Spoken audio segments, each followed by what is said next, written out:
함께 나눌 하나님 말씀은 신약성경 마가복음 13장 5절에서 8절까지 말씀입니다. 마가복음 13장 5절로 8절까지 말씀 봉독합니다.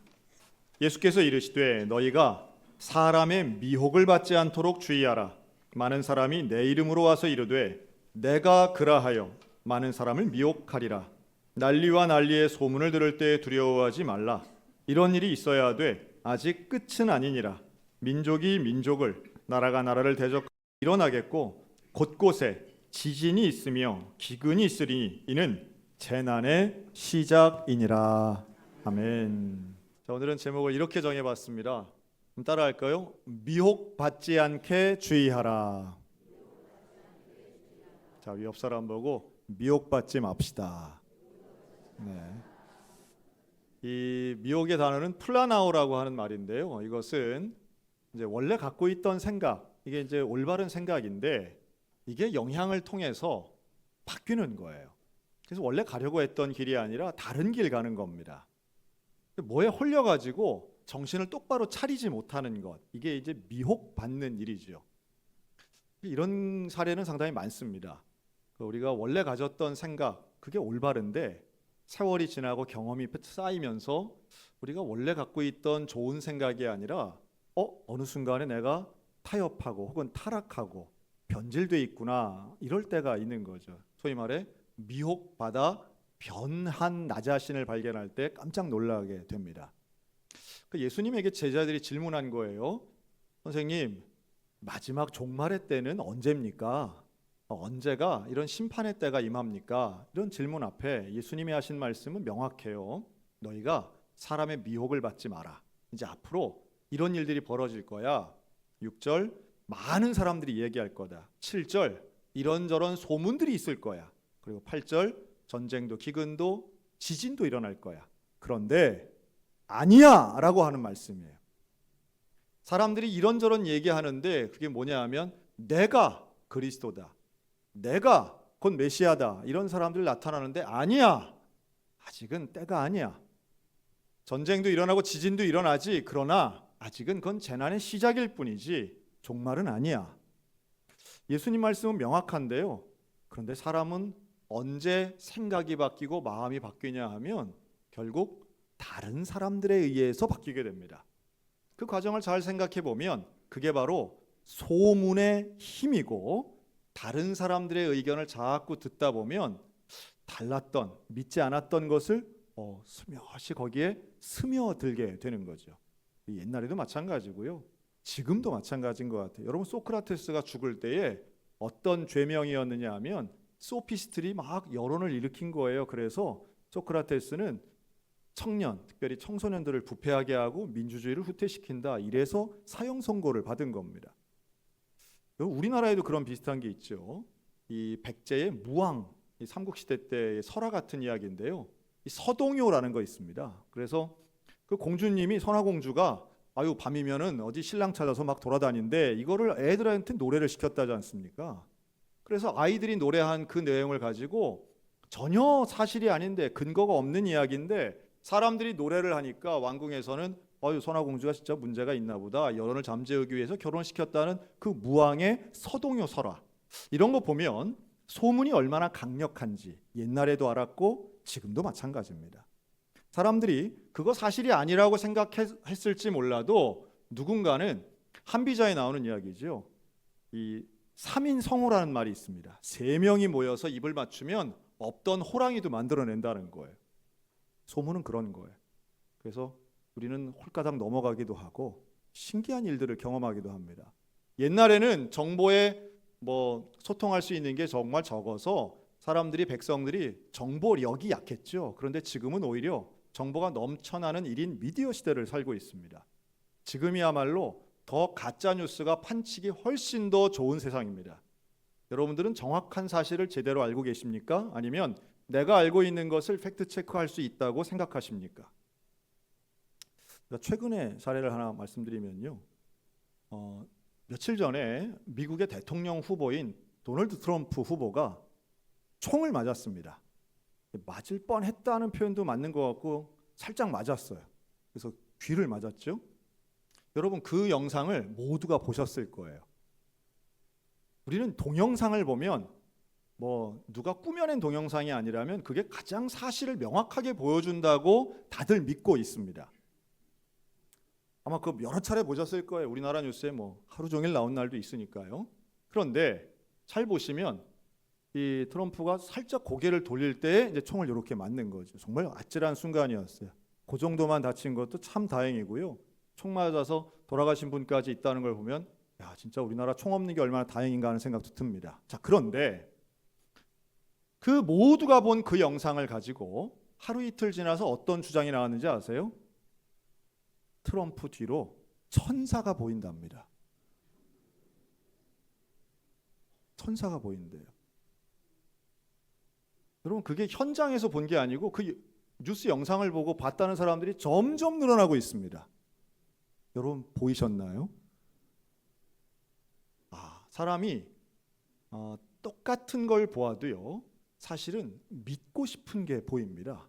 또 아마 모르긴 해도 우리는 지금 그런 황당한 얘기가 어디 있어 라고 하지만 아마 여러분들이 잘 아는 사람 혹은 신뢰할 만한 누군가가 나도 보이던데, 두 번째 사람, 세 번째 사람 아직도 그걸 못 봤단 말이야? 라고 하면 우리도 어느 틈인가 뭐 있는 것 같기도 하고 생각이 달라질 수 있는 가능성 얼마든지 있습니다. 사람이 얼마나 연약한지 몰라요. 자기가 생각하는 원리와 원칙, 확신이 강한 것 같아도 특별히 민주주의 시대를 살고 있는 우리에게는 여론이라는 게 얼마나 중요한지 몰라요. 남들의 생각, 다른 사람들의 생각을 우리는 항상 주의하고 주목하면서 가능하면 다수의 편에 서기 위해서 애쓰기도 합니다. 그래서 이 시대는 많은 사람들이 생각하는 게 옳은 거라고 판단하는 시대에 우리가 살고 있어요. 민주주의가 참 좋은 것이지만 그 부분은 참 약점이라고 저는 생각합니다. 민주주의는 결국 다수의 생각이 올바른 거라고 인정받는 시스템인 거죠. 그럼 최소한 우리는, 기독인들은 그 생각을 조금 내려놓을 필요가 있습니다. 아무리 많은 사람이 옳다고 하더라도 성경이 진리라고 믿는 우리 입장에서는 하나님의 말씀이 옳은 것이고 하나님의 뜻이 옳은 것이죠. 그런 면에서 우리는 미혹되지 않아야 됩니다. 정확한 사실을 아는 것도 참 중요하지만 소문에 대해 우리는 너무 신뢰하지 않는 깨어있는 영성이 필요하다 하는 말씀을 좀 드리고 싶어요. 여러분, 소문을 너무 믿지도 말고요. 또 이렇게도 생각하시면 좋겠어요. 남들은 모르는데 나만 알고 있는 게 과연 있을까요? 그렇지 않아요. 오히려 남들 모르고 나만 안다면 그게 거짓일 가능성이 더 높다고 생각하는 게 지혜일 것입니다. 하나님께서는 말씀으로 세상을 창조하셨어요. 그래서 언어에는 힘이 있습니다. 언어는 사람을 살리기도 하고 사람을 죽이기도 합니다. 그 언어가 거짓된 말이라 할지라도 누군가에겐 비수가 되어 꽂히기도 합니다. 여러분, 교회 안에도요 그런 일들이 있어요. 교회에도 소문이 있잖아요. 남들에 대한 이야기하고 소문들이 있습니다. 좋은 이야기도 있지만 좋지 않은 일들도 많습니다. 남들 사정에 대해 호기심을 가지고 이야기하고 야, 이거 들었어? 그 얘기 알아? 그 사람이 이렇대 라고 하는 말들은 사실은 그게 거짓이라도 문제이지만 사실이라도 문제입니다. 요즘 우리 법에는 그런 게 있죠. 사실, 적시, 명예훼손. 어려운 말인데 제가 좀 잘 알게 됐어요. 사실을 말해도 누군가의 명예를 훼손하는 건 법에도 저촉되는 일입니다. 똑같아요. 여러분, 우리가 다른 사람의 이야기하는 건 참 조심해서 해야 되는 것입니다. 아니, 안 하는 게 더 좋겠죠. 자, 우리 옆 사람에게 이렇게 말해 볼까요? 저는 알고 싶지 않습니다. 저한테 괜히 그냥 말씀하지 마세요. 알고 싶지 않아요. 뭘 그거 알아? 알고 싶지 않아요. 라고 말씀하시면 됩니다. 여러분, 소문이 나서 해결되는 건 별로 없더라고요. 누군가 이야기를 들었을 때 어떻게 해야 될까요? 누군가 어려움 당했대, 이런 사고가 났대, 뭐 이혼을 했대, 실패를 했대, 사업이 망했대. 여러분, 이런 이야기를 들으면요, 그것을 퍼뜨리는 것이 아니라 기도하는 성도가 되시기를 바랍니다. 위하여 기도하시기 바라요. 그게 나의 이야기고 나의 가족의 이야기라면 전달하겠습니까? 그렇지 않죠. 그것을 무슨 흥미거리로, 가십거리로 여기시겠습니까? 아픔으로 여기죠. 눈물로 여깁니다. 기도하는 거예요. 미혹에 빠지지 말라는 걸 다시 한번 생각해 보세요. 예수님이 지적하는 것은 거짓 마음을 품고 거짓말을 하는 게 중요한 게 아니라 그 잘못된 것을 전달하는 것에 대해 경고하고 있어요. 누군가 미혹시킨다는 건 말을 전달하는 과정을 이야기하는 거예요. 여러분, 다른 사람을 미혹받지 않도록 쓸데없는 이야기를, 허탄한 소문을, 잘못된 이야기를 전달하지 마시기 바랍니다. 여러분이 함께 들어가 있는 카톡방을 정결하게 만드는 성도들 되시기를 축원합니다. 누구를 꾸미거나 누구를 흉보거나 누구를 놀리거나, 여러분, 이런 것들은 정말 우리의 영적인 상태를 위해서도 좋지 않은 일들입니다. 저는 이 미혹에 대해 두 가지 측면이 있다고 봅니다. 첫째는 영적인 측면이에요. 저는 이것을 신학적 미혹이라고 좀 붙이고 싶어요. 신학적인 미혹이에요. 이게 바로 예수님이 답변하신 건데요. 다들 사람들은 앞으로의 미래 종말 재림에 대해 궁금하지요. 그런데 예수님은 너무도 명확하게 말씀하세요. 누구라도 자기가 예수라고 말하면, 자기가 그리스도라고 말하면 그는 적그리스도다. 그가 바로 미혹하는 사람이다. 여러분, 오늘날 이런저런 좋은 이야기로 성경을 새롭게 푼다고 하면서 결국엔 자기가 구세주고 자기가 예수라고 하는 사람들이 있습니다. 우리는 그들을 이단이라고 말합니다. 여러분, 여전히 이단이 존재하고요. 이단은 우리를 넘어뜨리려고 공격합니다. 우리를 미혹하지요. 왜 그렇게 이단들이 많을까요? 이단의 꾀임에 넘어가기 때문이에요. 이단의 미혹에 넘어가기 때문입니다. 왜 이단에 넘어갈까요? 왜 그렇게 자기가 그리스도라고 하는 말을 수용할까요? 성경에 명확하게 나와 있는데도 왜 그걸 수용할까요? 다름 아닙니다. 1단계, 2단계 미혹을 받았기 때문이에요. 그곳에 뭔가 나를 위한 사랑이 있는 것 같고, 그곳에 따뜻함이 있는 것 같고, 그곳에 나의 필요가 있는 것 같이 느껴지는 미혹함들이 단계별로 진행이 되는 거죠. 결국은 성경 말씀과 전혀 위배되는 사람을 그리스도라고, 예수가 아닌 적그리스도를 그리스도라고 인정하는 이단 논리에 빠지는 가슴 아픈 일들이 발생하게 됩니다. 또 하나의 미혹함이 있다고 봐요. 신학적 미혹함이랑 또 하나는 가치적 미혹함이 있습니다. 세상의 가치가 있어요.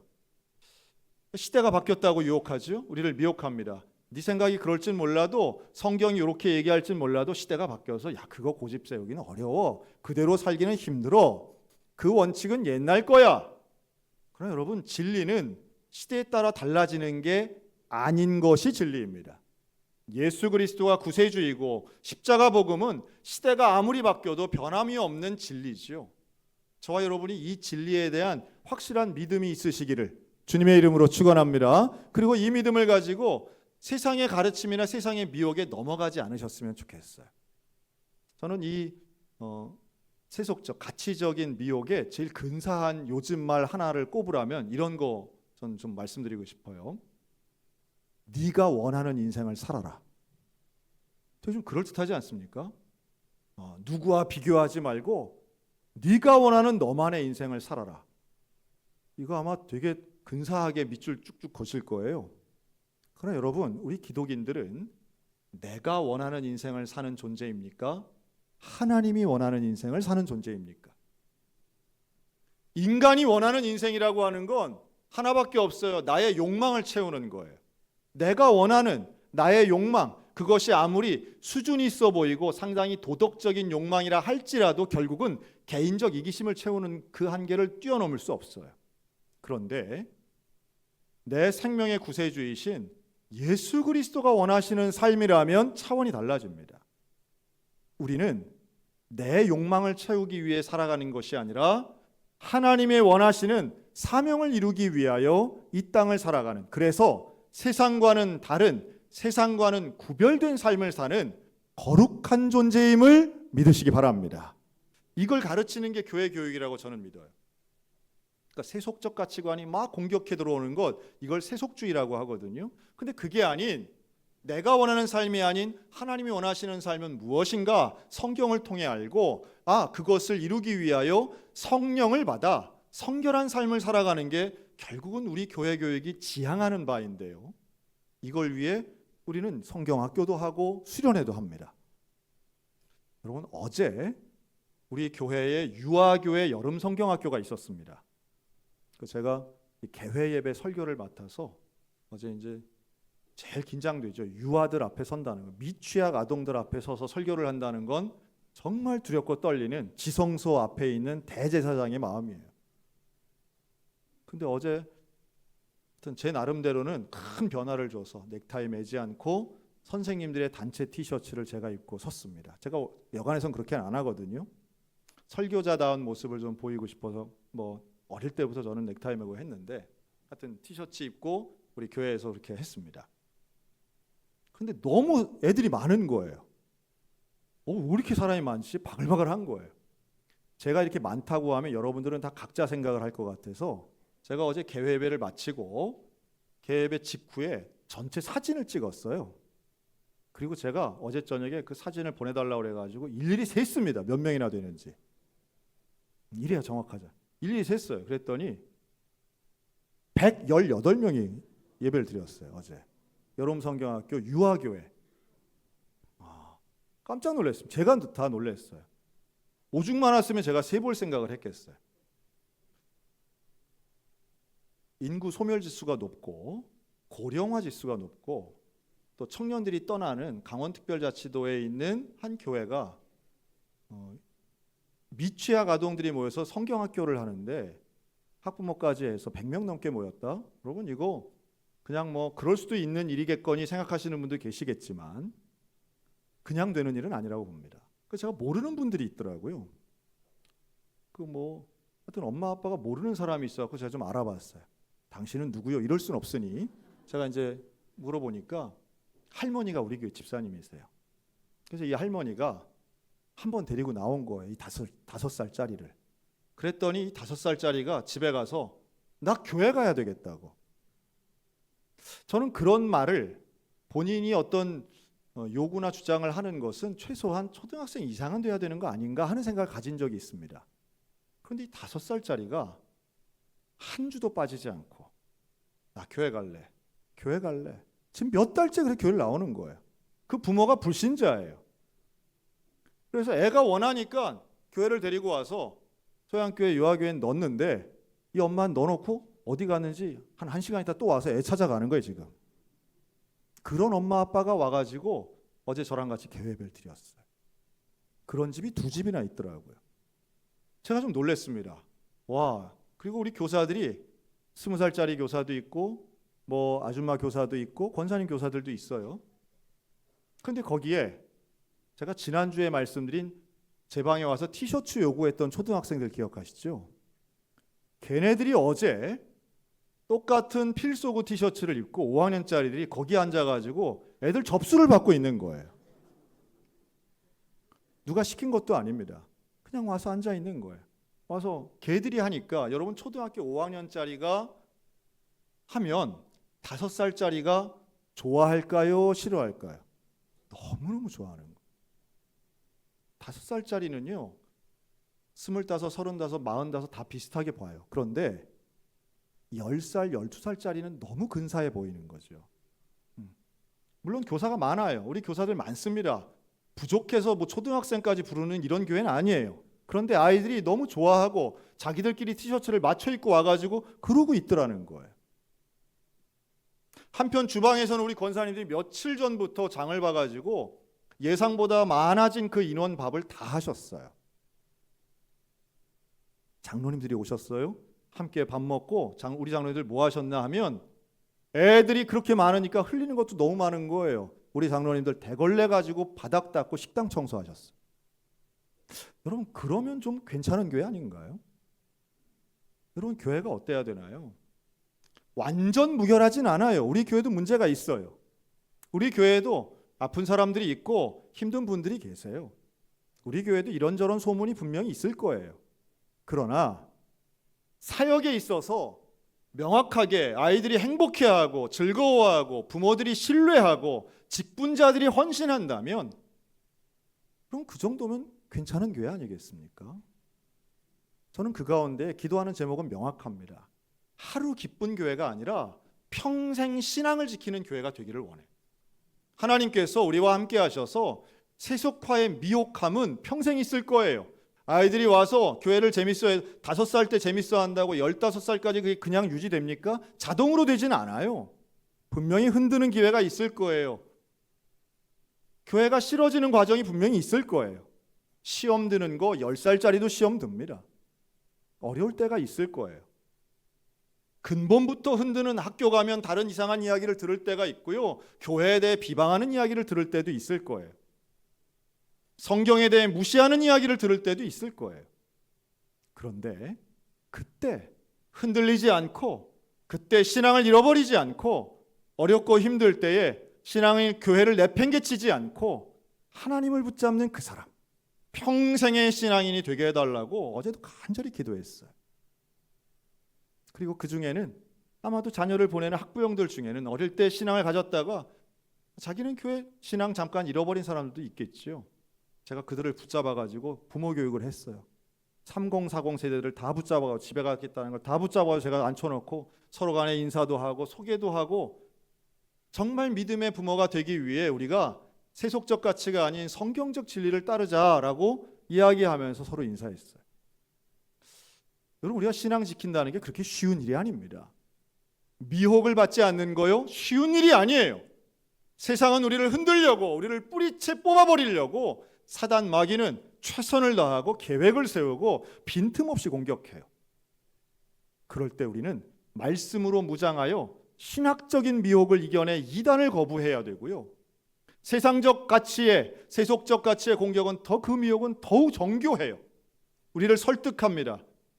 우리의 마음을 흔들어 놓습니다. 아, 이러다가 내가 뒤처지는 거 아니야? 교회만 열심히 다니다가 내가 가난해지고 어리석어지는 거 아니야? 인생 실패자 되는 거 아니야? 부모의 마음을 두렵게 만들어요. 학부모의 마음을 더 두렵게 만들어요. 그런데 그때 우리를 지켜내는 것, 결국은 말씀의 능력이고요. 흔들릴 때에 미혹받지 않는다는 건 결국 13절, 끝까지 견디는 자는 구원을 받을 것이다. 여러분, 우리의 신앙은요, 견디는 거예요. 믿음은요, 한순간 반짝하는 게 아니라 끝까지 가야 되는 거예요. 제가 우리 춘천에 있는 여러 학교들을 좀 봤더니 춘천고등학교, 우석중학교, 유복여고, 남춘천중학교, 그 외에도 다수의 학교들의 교가를 보면 교가에 산이 하나 나옵니다. 어떤 산이 나올까요? 다들 아시네요. 제가 좀 이상했어요. 여러분, 춘천에서 제일 높은 산이 어디게요? 대룡산입니다. 899m. 그런데 봉이산은요 301m짜리예요. 낮아요. 높지 않아요. 우석중학교나 남춘천중학교는 봉이산 자락에 있지도 않아요. 그런데 신기하게도 그 학교들의 교가에는 우리 봉이산이 들어갑니다. 원래 봉이산은 남쪽에서 보았을 때 새가 날개를 피고 있는 모양이라고 해서 봉이산이랍니다. 봉황새를 닮았다고요. 그리고 이 봉이산 자락이 결국 봉황이 노리고 있는 건 먹이는 대나무 잎새인데요. 그 대나무 잎이 많은 곳이 바로 중림동입니다. 그래서 봉이산에 있는 봉황새가 먹이 찾아가는 곳이 중림동이라고 하더라고요. 성경에 나온 얘기는 절대 아닙니다. 그런데 왜 봉이산이 그렇게 춘천 사람들에게는 의미 있는 산일까? 좀 궁금했어요. 물론 우리 교회는 바로 봉이산 가까이 있으니까 저도 많이 올라가 봤습니다. 근데 올라가다 보니까요, 봉이산에 한 중턱쯤에, 뭐 꼭대기까지도 아니에요, 조금만 올라가면 있습니다. 큰 비석이 하나 있는데요, 이게 순의비라고 하는 비가 하나 서 있습니다. 아마 읽어보신 분은 적어도 안 보신 분은 없을 거예요. 봉이산 가보신 분은 다 보입니다. 순의비가 뭘까? 여러분, 이 비석이 세워진 스토리가 있어요. 1253년 고려시대 때인데요, 몽골군이 막 쳐들어오던 때예요. 강화도에 산별초가 있던 바로 그 전쟁입니다. 근데 이 몽골군이 쳐들어올 때에 춘천은 당시 춘주성이었습니다. 그래서 이 춘주 사람들이 이걸 지키기 위해서 올라가서 전투를 벌인 게 바로 이 봉의산성이에요. 봉의산성. 전투는 어떻게 됐을까요? 몽골군에게 전멸당했습니다. 졌어요. 졌는데 그때 당시에 몇 안 되는 이 춘주 군민들은 목숨을 걸고 싸웠습니다. 그래서 모두가 죽었습니다. 군인 기준으로요. 모두가 죽었기 때문에 사실은 이것이 알려지기 쉽지 않았습니다. 그러나 생존했던 두 사람에 의해서 이 사건이 알려지고 고려시대는 물론이고 조선시대에도 이 봉이산성 전투는 기록될 정도였어요. 그리고 이것을 기려서 1980년에 이 순의비가 세워진 겁니다. 그 의미는 이래요. 순은 순종한다는 거고요. 의는 의롭다는 거죠. 그래서 우리 조상들이 보여준 조국을, 가정을, 지역을 지키기 위해서 의로움을 목숨 걸고 지킨 걸 기념하는 비가 순의비입니다. 숭고하죠. 뭔가를 위해서, 대의를 위해 목숨을 건다는 건 분명히 중요하고 우리 모두가 존경할 만한 일입니다. 그런데 여러분, 우리는 무엇을 위해 목숨 걸 각오로 살고 있습니까? 우리는 뭘 위해서 그렇게 목숨 걸 각오로 살고 있나요? 우리에게는 가정이나 조국 혹은 대의가 과연 있나요? 저는 하나만 제안해 드리고 싶습니다. 여러분, 끝까지 믿음과 신앙을 지키는 것, 우리 인생에 참 큰 의미가 있고요. 신앙을 지키는 것은 우리 인생에 하나님이 가장 큰 영광을 받으시는 일일진데, 목숨 걸고 신앙을 지키는 저와 여러분들 되시기를 주님의 이름으로 축원합니다. 끝없는 미혹이 들어옵니다. 우리를 넘어뜨리려고 하는 시도가 있어요. 교회를 향한 이런 세상의 미혹을 우리는 세속화라고 합니다. 세속주의의 공격이 있죠. 그런데 이 공격의 방향을 바꾼다라고 한번 생각해 보세요.